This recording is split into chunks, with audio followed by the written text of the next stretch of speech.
തണ്ണീർമത്തൻ ദിനങ്ങൾ, സൂപ്പർ ശരണ്യ എന്നിവ എന്റെ ഫേവറേറ്റ് സിനിമകളുമാണ്. ഈ സിനിമകൾക്ക് ശേഷം ഗിരീഷ് ഷെഡി സംവിധാനം ചെയ്ത് നസ്ലിൻ, മമിത, സംഗീത് പ്രതാപ്, ശ്യാമോഹൻ തുടങ്ങിയവർ കേന്ദ്ര കഥാപാത്രങ്ങളായി വന്ന പ്രേമലുവിനെ കുറിച്ചാണ് ഇന്ന്. ടീച്ചറുടെ മോൻ എല്ലാം പഠിച്ചു, പെണ്ണുങ്ങളെ വളക്കാനൊഴിച്ചു.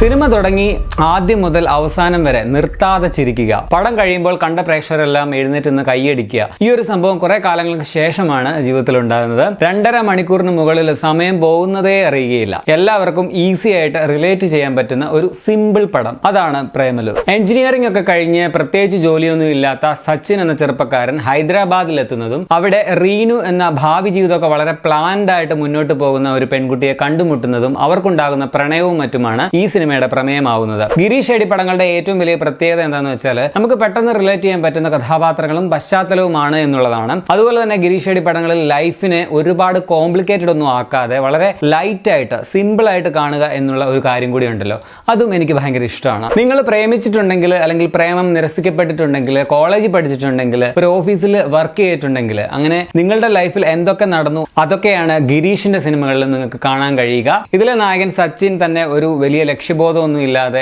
ഇത് ചെയ്താൽ ജീവിതം സെറ്റാവും, അല്ലെങ്കിൽ അതൊന്ന് ട്രൈ ചെയ്ത് നോക്കാം എന്നിങ്ങനെ ചാഞ്ചാടുന്ന മനസ്സുള്ള ഒരു ആളാണ്. ഒരു സാധാരണ മിഡിൽ ക്ലാസ് ഫാമിലിയിൽ നിന്ന് വന്ന ആളാണ്, ഗവൺമെന്റ് സ്കൂളിൽ പഠിച്ച ആളാണ്. ഇതൊക്കെ തന്നെ മതി സാധാരണക്കാർക്ക് പെട്ടെന്ന് കഥാപാത്രത്തോട് താതാത്മ്യം പ്രാപിക്കാനായിട്ട്. ആ കഥാപാത്രത്തെ അനായാസമായിട്ട് നസ്ലിം അവതരിപ്പിച്ചിട്ടുമുണ്ട്. ഒന്നും പറയാനില്ല, കിടലൻ പെർഫോമൻസ് ആയിരുന്നു. എനിക്ക് തോന്നുന്നു മലയാളത്തിൽ അങ്ങനെ ഹേറ്റേഴ്സ് ഇല്ലാത്ത ഒരു നടനാണ് നസ്ലിൻ എന്നുള്ളത്. അത് പുള്ളി ചെയ്യുന്ന കഥാപാത്രങ്ങളുടെ പ്രത്യേകതയും അത് സ്വാഭാവികമായി ചെയ്യാനുള്ള നസ്ലിന്റെ കഴിവും കൊണ്ടാണ്. നമ്മുടെ ലൈഫിൽ നമുക്ക് കാണാൻ പറ്റുന്ന, നമ്മളാണെന്ന് പോലും നമുക്ക് തോന്നുന്ന, ആർക്കും ഇഷ്ടം തോന്നുന്ന സിമ്പിൾ കഥാപാത്രങ്ങൾ. അതുകൊണ്ട് തന്നെ ഇതിലെ മമിത അവതരിപ്പിക്കുന്ന റീനു എന്ന കഥാപാത്രത്തിന് അവനോട് അത്രയ്ക്ക് ഇഷ്ടം തോന്നിയാൽ ഒട്ടും തന്നെ അത്ഭുതപ്പെടാനില്ല. നമുക്കും സച്ചിനോട് അത്രയ്ക്ക് ഇഷ്ടം തന്നെ തോന്നുകയും ചെയ്യും. അതുപോലെ തന്നെ നീ ഒന്നും ചെയ്യേണ്ട, നിന്നെ ഞാൻ നോക്കിക്കൊള്ളാം എന്ന് പറയുന്ന ഒരു പെൺകുട്ടി. ഇങ്ങനൊരു പാർട്ട്ണറെ ഏതാണുങ്ങളാണ് ആഗ്രഹിക്കാത്തത്?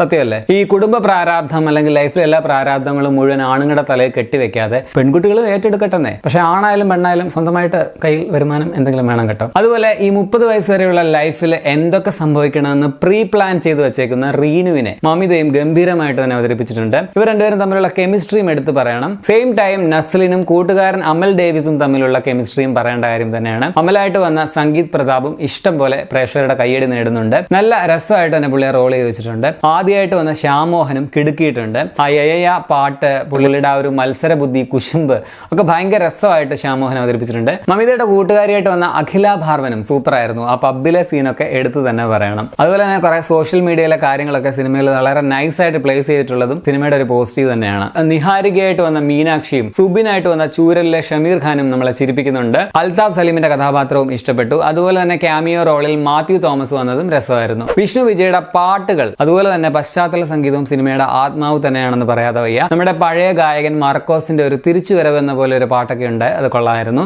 എല്ലാ പാട്ടും തന്നെ നന്നായിട്ടുണ്ടായിരുന്നു. ലാസ്റ്റിലെ ആ ഒരു ചേസിംഗ് സീനിലെ BGM ഒക്കെ തിയേറ്ററിൽ കേൾക്കാൻ ഭയങ്കര രസമായിരുന്നു. അജ്മൽ സാബുവിന്റെ സിനിമാറ്റോഗ്രഫി, പ്രത്യേകിച്ച് കേരളം, ഹൈദരാബാദ്, സേലം, ഈ സ്ഥലങ്ങളൊക്കെ നമ്മളും കൂടെ പോയതുപോലെ തോന്നിപ്പിക്കും വിധം മികവുറ്റതായിരുന്നു. അതുപോലെ തന്നെ ആകാശ് ജോസഫിന്റെ കട്ട്സും പ്രത്യേകമായിട്ട് തന്നെ പരാമർശിക്കേണ്ടതുണ്ട്. അത് പറഞ്ഞപ്പോഴാണ് ഓർത്തത്, പോസ്റ്റ് ക്രെഡിറ്റ് സീനുണ്ട് കേട്ടോ. വളരെ സിമ്പിൾ ആണത്, അത് എനിക്ക് നന്നായിട്ട് ഇഷ്ടപ്പെട്ടു. ഇനി ഇത് നെഗറ്റീവായിട്ട് വേണമെങ്കിൽ ഇത് ഒരു സ്ഥിരം പ്രണയ കഥ തന്നെയാണ്, വലിയ പുതുമയുള്ള സംഭവമൊന്നും അല്ല എന്നൊക്കെ പറയാം. പക്ഷെ ഇതിന്റെ മേക്കിങ്ങിൽ ആ ഒരു ഫ്രഷ്നെസ് കൊണ്ടാണ് നമ്മളിങ്ങനെ പടം ഇഷ്ടപ്പെട്ടു പോകുന്നത്. പൊതുവെ എനിക്ക് ഇപ്പോഴത്തെ പ്രണയ കഥകൾ വരുന്ന സിനിമകളൊന്നും സത്യത്തിൽ ഇഷ്ടമല്ല. അതിന് പ്രധാനപ്പെട്ട കാരണം ഈ നെഞ്ചുക്കുൾ പെയ്തിടും മാമഴെ ആ ഒരു സ്റ്റൈല് ഇതുവരെ വിടാതെ നായകൻ ഇങ്ങനെ നായികയെ കാണുമ്പോൾ ശ്വാസം മുട്ടി നിൽക്കുക, അല്ലെങ്കിൽ സ്ലോ മോഷനിൽ നായിക വരുമ്പോഴത്തേക്കിനും ക്യാമറ കണ്ണിലൂടെ നായകൻ കാണുക, അങ്ങനെ ക്രിഞ്ചടുപ്പിച്ച് സ്ഥിരം പാറ്റേണിൽ പോകുന്ന പ്രണയകഥകളാണ് സ്ഥിരമായിട്ട് ഇപ്പോഴും വന്നുകൊണ്ടിരിക്കുന്നത്. റിയൽ ലൈഫിലെ പ്രണയവുമായിട്ട് ഒരു ബന്ധവുമില്ലാത്ത സിനിമാറ്റിക് വിഷ്വലൈസ്ഡ് പ്രണയങ്ങൾ മാത്രം. എന്നാൽ ഈ സിനിമ അങ്ങനെയല്ല. ഇതിലിപ്പോൾ നസ്ലിന് മമിതയോട് ഇഷ്ടമാണെന്ന് പറയുന്നത് തന്നെ മമിത അതിന് റിയാക്ട് ചെയ്യുന്നത്,